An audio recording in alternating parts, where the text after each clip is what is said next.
From Washington, the McLaughlin Group, the American original. For over 3 decades, the sharpest minds, best sources, hardest talk. The McLaughlin Group is brought to you by Siemens. Across the country, we're building answers, and we're building them to last. Siemens Answers. Are you still sleeping? I just wanted to check and make sure that we were on schedule.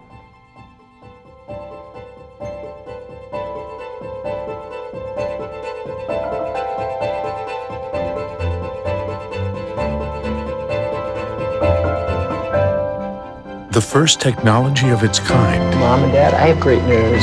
Is now providing answers families need. Siemens Answers. Issue 1, smarter, not bigger. A growing economy that creates good middle-class jobs. That must be the North Star that guides our efforts. It is our generation's task, then, to reignite the true engine of America's economic growth. A rising, thriving middle class. President Barack Obama delivered his 4th State of the Union address on Tuesday. In attendance were Senate and House members, 6 of the 9 justices of the Supreme Court, the Joint Chiefs of Staff, members of his cabinet, and assorted dignitaries. Over the course of 1 hour, the president unveiled proposals to boost the economy, help the middle class, invest in the nation's aging infrastructure, create more high-tech manufacturing, a big emphasis, expand preschool education, up high school standards, and make college more affordable. Nothing I'm proposing tonight should increase our deficit by a single dime. It is not a bigger government we need, but a smarter government that sets priorities and invests in broad-based growth. The president also appealed to Congress to work together on climate change, immigration reform, and particularly on the thorny issue of automatic government budget cuts known as sequestration. Question: when former President Clinton took the helm during an economic downturn, he said he had a, quote, laser-like focus on the economy. How would you describe the focus of President Obama's State of the Union, Pat Buchanan? He did pivot back toward the main issue, jobs in the economy, John. But overall, this was a very liberal speech. It was something that we've all heard before. There was nothing new in it. And it's a dead-on-arrival speech, John. He's not going to get the minimum wage. He's not going to get the assault weapons ban. He's not going to get amnesty. He's not going to get an awful lot of the things he's got in there. So I think what he's doing, he's appealing to his base and appealing to what he sees as the majority of the country, which probably does support most of what he said. It was a very political speech, but as in terms of what's going to be accomplished, I don't think it's at all relevant. Oh. It was a speech that's in tune with the country. He's going to get immigration reform. It'll be bipartisan. He's going to get something that he can call a victory on guns, probably universal background checks and probably legislation to curb gun trafficking. The gun that killed the young girl in Chicago came from Mississippi, and there are these well-traveled gun running routes, and that's going to be a focus of legislation as well. So he's going to get enough, and I'd even say he's going to get plenty. And what he doesn't get, he could go to the country with it. The minimum wage, if the minimum wage had kept up with inflation since the 60s, it would be over $10. Asking for $9 is not exorbitant. He may not get it this Congress, but he'll get it in the future. Ted Kennedy chipped away for several Congresses before he got the last increase in the minimum wage, and President Bush signed it into law.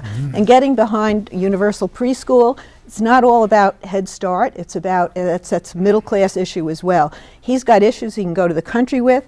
He stakes out that terrain, make the Republicans defend it. This is the beginning of a 2-year campaign to basically win back the House. So it's good politically, it's good substantively. Is there anything you've forgotten? I can keep going if you keep shuffling through your papers. I have the floor. Eleanor could keep going on more ways that President Obama has called for government to get bigger, more involved in the economy, and more involved in our lives. So he can't say it's not about bigger government, it's smarter government. It's about increasing government's role in the economy, and a lot of it is the same industrial policy, corporatist stuff he's talked about before. We're going to help manufacturers. We're going to help anybody who's in green energy. We're going to help anybody who's in exports. He is talking about more government. Just because it's coming from Barack Obama, we're supposed to assume it's smarter government as opposed to just bigger government. It's the same industrial policy he's been laying out for 2-3 years. Does Obama still have the gift of gab? Yeah, I think he does have the gift of gab, but the problem is the gab goes on for too long, and I think people stop listening at some point. That's the problem I had with his speech. There were so many different programs, you almost couldn't follow it at some point. I think he had to simplify his program. There are some things which must be done in order to strengthen the economy, and that I fully agree to. It should have been done, you know, a couple of years ago, but better late than never. So we're going to see what happens. Infrastructure is one of them. Reform of the tax code is another, but he had so many different programs at such point. The one thing that I think is really critical in this whole thing is the fact that there may be a common market between the United States and the European common market. That would be a huge, there would be no taxes to do that. It would be a huge stimulus to our economy. Shall I rain on Obama's parade? How many people tuned in to watch Obama's State of the Union? 33.5 million. This was the least watched State of the Union address since 2000. It's repetitive and it is boring, and no, the spectacle has hold it, Eleanor. The spectacle has lost a lot of the drama and dignity it used to have. He walks down that aisle and he gets slaps and high fives, and they should have had Beyonce doing her number right midway through it. Every other president has walked down that aisle, and I don't recall you complaining about it. It has not lost its dignity. Ike and FDR didn't look like that. It's an American tradition, and the fact that the numbers were down is partly because people don't watch television like they used to. Why don't you comment on this? How were Obama's Nielsen ratings? They were the second lowest ratings for a State of the Union address since Nielsen began taking measurements in 1993. They were the lowest ratings of any State of the Union's address since 2000, when Bill Clinton's last SOU drew an audience of 31.5 million. Well, I think Nielsen ought to start rating some of the social media sites and look at the exchanges between people watching it. You know, the American people who watch that and who pick up portions of that hear a president who is addressing concerns in their lives. I agree the big topics like the EU trade pact, that's very important, but I don't think people out in the country are listening for that. They're listening for all those little programs that the rest of you ridicule, because they're the ones that make difference in their everyday lives, and he's telegraphing that he gets what their problems are and he's on their side. That's very important politically. You know, I will help redeem the president, all right? He's on the wake of, what, 3 weeks away from his earlier address at the inauguration, okay? People saw that, and I think they feel that he's going to be repeating that. And that's probably a big reason why they didn't tune in. Therefore, he gets a pass. What do you think? Well, also, I think that's right. I think Eleanor's right that if you're watching it on whitehouse.gov, my wife watched it on her iPad on whitehouse.gov. That doesn't show up in the Nielsen rating. No, it doesn't. And a lot of people are watching it online or watching it the next day. It's just TV consumption is changing. The oratory about they deserve a vote and going through all those gun victims. I don't call that demagoguery. Those are real people, and they were sitting there. Was there too much in it? Was it everything but the kitchen sink? If you remain dry-eyed through that was an enormous emotional event in this country, and it's going to change the culture. Tim is right, John. It was all poll tested, every single one of those things, and many of them are very popular, and people say it isn't that great, but it's not going anywhere. Okay, Republican Senator Marco Rubio responds to President Obama. The tax increases and the deficit spending you propose will hurt middle-class families. It will cost them their raises. It will cost them their benefits. It may even cost some of them their jobs. And it will hurt seniors because it does nothing to save Medicare and Social Security. So, Mr. President, I don't oppose your plans because I want to protect the rich. I oppose your plans because I want to protect my neighbors. Hardworking, middle-class Americans who don't need us to come up with a plan to grow the government. They need a plan to grow the middle class. Question, was Rubio an effective national spokesman for the GOP? Yeah, he moved in the right direction. I don't think it was a great response. He moved in the right direction because you heard when he was criticizing government, he wasn't saying, oh, it's taking money from hardworking people and giving it to the undeserving. He was going ahead and saying, government is keeping you down. Government regulations are making it harder for someone to start a new business, whether that's you or the person who might hire you. And also government breeding dependency and keeping the regular person down. I thought that was a step in the right direction. Yeah, that's rhetoric. Why was he chosen? Why was he chosen? Hold on, Ellen. Why? Because he might be the presidential nominee in 4 years. He's young. He's got sort of a Tea Party pedigree in how he came into office. He's the hottest property out there right now, John. He's the hottest property out there. Why? Well, because he's Cuban-American, he's charismatic, he's young, he's attractive, he was on Time magazine. Is he too young? The Republican savior. I'll tell you what, when he grabbed that glass of water, he did look... Okay, you mentioned something interesting, the Rubio lunge. Short time that I've been here in Washington, nothing has frustrated me more than false choices like the one the President laid out tonight. The choice isn't just between big government or big business. What we need is an accountable, efficient, and effective government. Question, what's the lesson of the lunge? I ask you more. The lesson of the lunge is don't lunge in the middle of a national speech. Well, who's at fault here? No, well, that's who's at fault? I don't know who's at fault. He has no advance team. The advance team is at fault. He should have had a podium. He's at fault. He should have the glass of water on a shelf underneath a podium. Yeah, he should have had something to drink before he started. Exactly. Well, that too. But Churchill has said, when you're going to do it, you do it with great profundity. Right. You make it perfectly dignified. Right. You take the water, you put it back slowly, you put it back on the shelf, and you resume speaking. He'll do it that way the next time. You just say, excuse me, and you reach for the water. But you know, I don't think that hurts him. In fact, it humanizes him, and he handled it with great humor afterwards. You think the press is overplaying it, including us? No, yes, they are. No, and it gives him, excuse me, it gives him a great forum to show he has a sense of humor, and that if he is the nominee in 2016, he won't be a robot like Mitt Romney. I don't think it hurts him at all. His speech, on the other hand, he said nothing of consequence. It was the same old about big government. Did you take note of the fact that he gave the same speech in Spanish before he gave it in English? Well, I took note of it because I think it's the end of the English-only movement in the Republican Party, which Pat was a great champion of. Well, you know what he's cultivating with that, of course. He's the Hispanic vote. That's right. Well, that's one of the attractions of the guy. That's one of the attractions of the guy. Do you think that speaking in Spanish to the Spanish audience in the country, the Latino audience, was a plus for him, and it's a plus for the party? I think it's a small plus for him, and I think it's a small plus for the party, but I do think the idea we're becoming a bilingual, two languages in one nation is a real long-term problem. what language this country is going to be speaking 50 years from now. I know where the Southwest is going to be speaking. You know what the Harvard professor predicted about 5, 6, 7, 8 years ago that we made much of? Huntington, and he was exactly right. What did he say? Well, he said Huntington has the clash of civilizations, but he's also got the idea the great problem of America is immigration, mass immigration, because we're ceasing to be... Well, what did he predict about our national culture and language? We're basically going to lose the American Southwest. It's going to be a Hispanic, a Latin-speaking nation? No, the American Southwest will be. We're not losing it, we're enriching our culture. Issue 2, nuclear North Korea. A third nuclear test. That's what the Democratic People's Republic of North Korea, the DPRK, conducted on Tuesday in the country's mountainous northeast. The area is less than 100 miles from North Korea's China border and is the same site used for North Korea's previous 2 tests. The first in 2006 and the second in 2009.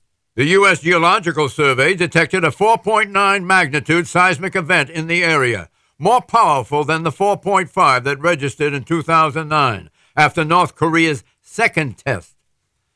Scientists in multiple countries detected the explosion. North Korea issued a confirmation declaring the test was, quote, carried out at a high level in a safe and perfect manner using a miniaturized and lighter nuclear device with greater explosive force than previously, unquote.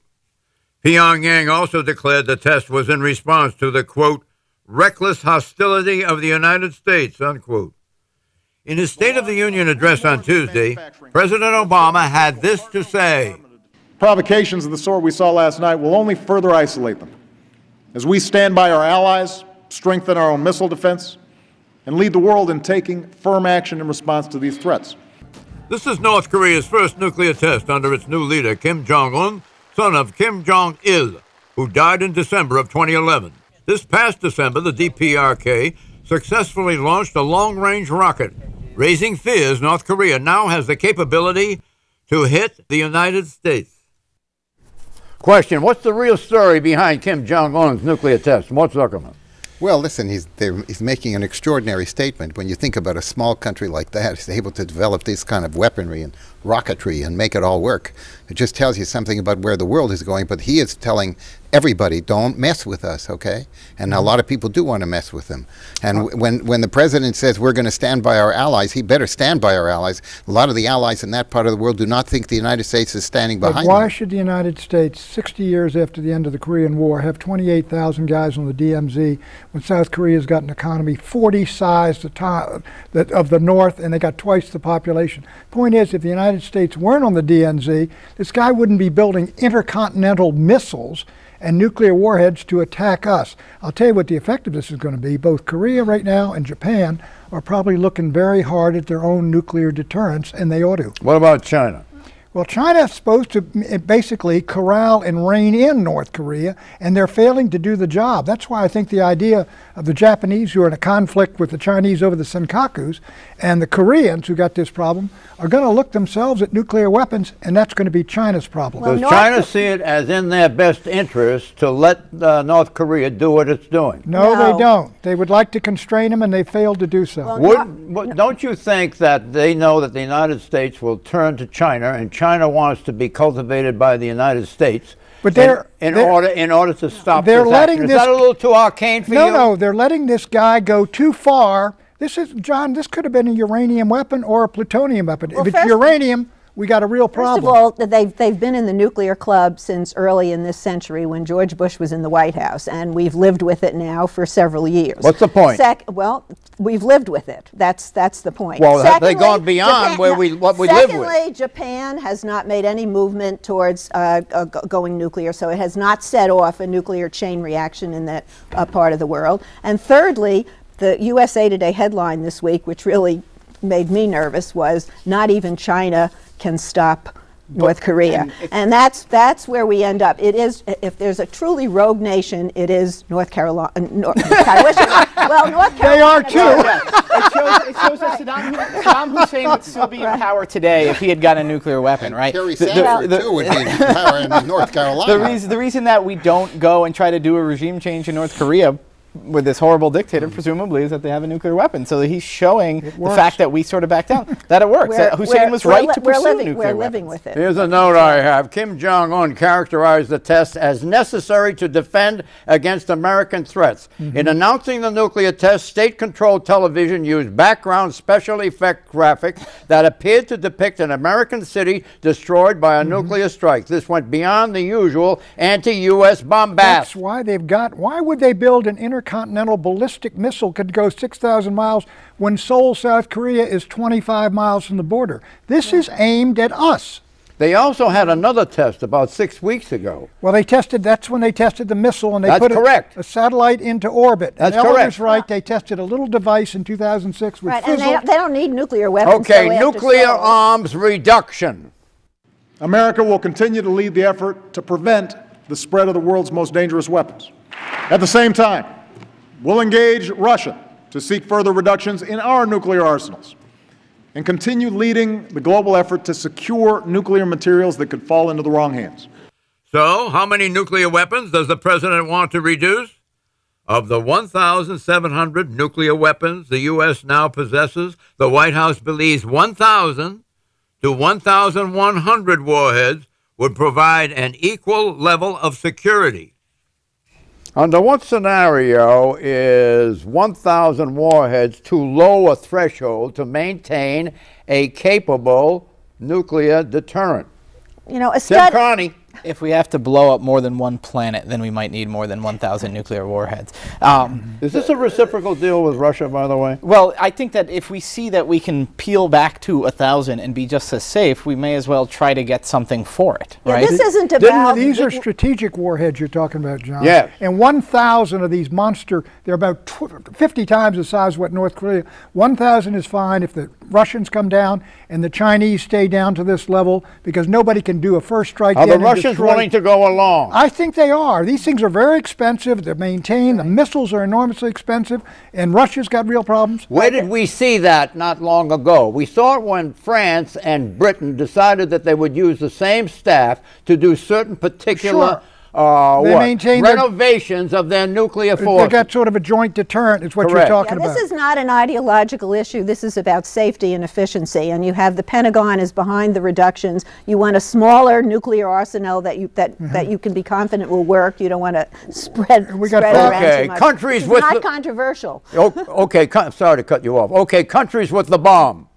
The U.S., Russia, Britain, France, China, India, Pakistan, Israel, North Korea. Countries believed to be seeking the bomb: Iran, Egypt, Nigeria, Syria, Taiwan. officially given up possessing or developing the bomb. South Africa, Argentina, Brazil, Kazakhstan, Belarus, Ukraine, Libya. You want to correct that, Buchanan? Yeah, I don't think there's active programs in any of those countries you're talking about, allegedly, except possibly Iran. I don't think any other country there. And, you know, Egypt, I don't think they've got nuclear programs at all. And South Africa gave up an actual nuclear weapon. Libya gave up what they had inside that mountain, which wasn't working that well. Do you want to speak to anything, particularly Iran? Well, Iran is going to be the, Frank, I just came back from the Middle East. Iran is going to be the issue for that whole part of the world. Nobody is comfortable with what Iran is doing at this stage of the game, and they're really the destabilizing force in the whole region, especially vis-a-vis Israel. So nobody knows where that's going to go and whether Israel at some point is going to respond, and whether the United States, which still says, and President Obama still says, they will absolutely not allow effectively. You speak to Mr. Netanyahu? I don't know what it means. That's exactly what the word, they're just words at this stage of the game. You speak to Mr. Netanyahu about this? Yes, I met with him for quite a bit of time. What do you have to say? He actually, what he said is I shouldn't talk about what he had to say. I mean, this is a friendly group. But there's a push. There's a push coming, John, on the Iran. What's that? A real push by mid-year on the Iran thing. No doubt about it. Yeah, Netanyahu doesn't have the stroke he had before this last election, though. No, this election was the country moved away. His party lost 12 seats. Yes.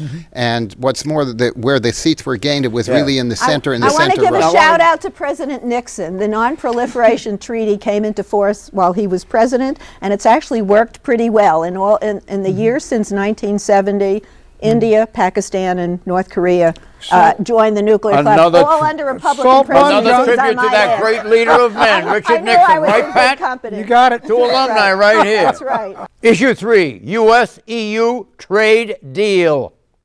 And tonight I'm announcing that we will launch talks on a comprehensive transatlantic trade and investment partnership with the European Union, because trade that is fair and free across the Atlantic supports millions of good-paying American jobs. The idea for a trade pact between the U.S. and EU has been touted for decades.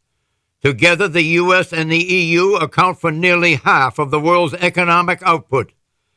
The European Commission President, José Manuel Barroso, called an agreement between the two trading partners a quote-unquote game changer and outlined an ambitious timeline for its accomplishment, 2 years. He said this, quote, "Together we will form the largest trade zone in the world," unquote.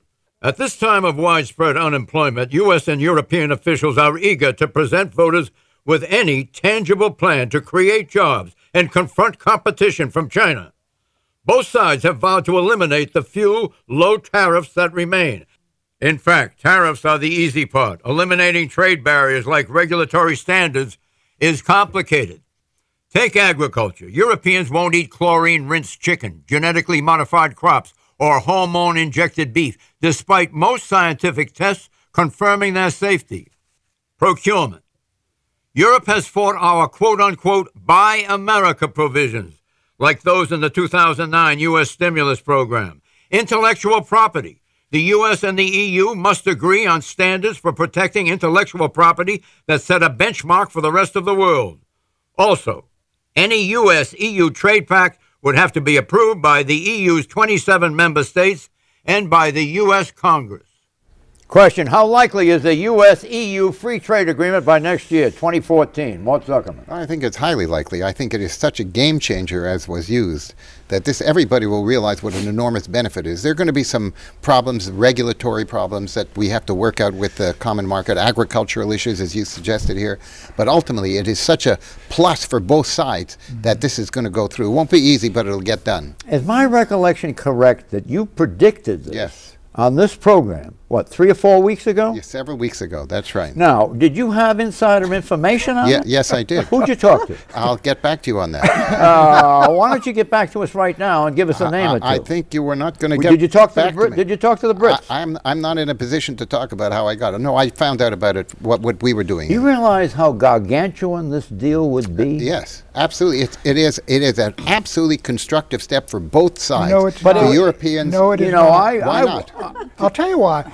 Mort, let me ask you, what was our trade deficit with Europe, all Europe? Over $100 billion. Last year, John, we had the largest trade deficit in world history between two nations, $315 billion with China. The United States has been getting its clock cleaned for the last 25 years. Where do you think all our factories and jobs have gone? They've gone over. Counterweight. This is a counterweight to China. That's why it's going to work.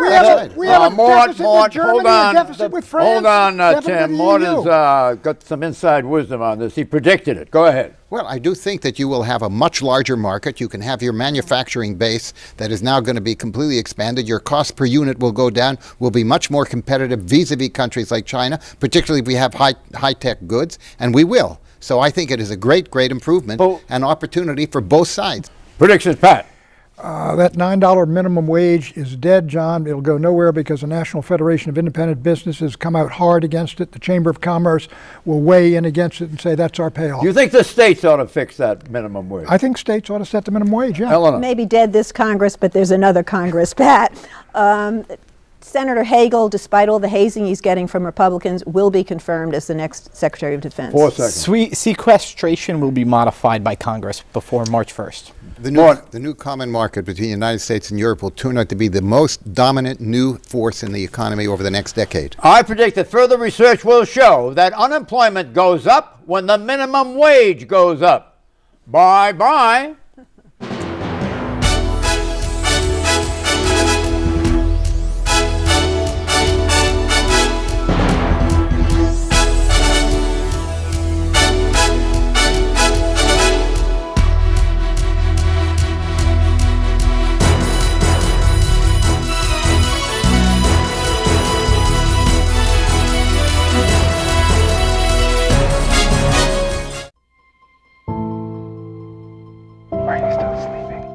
I just wanted to check and make sure that we were on schedule.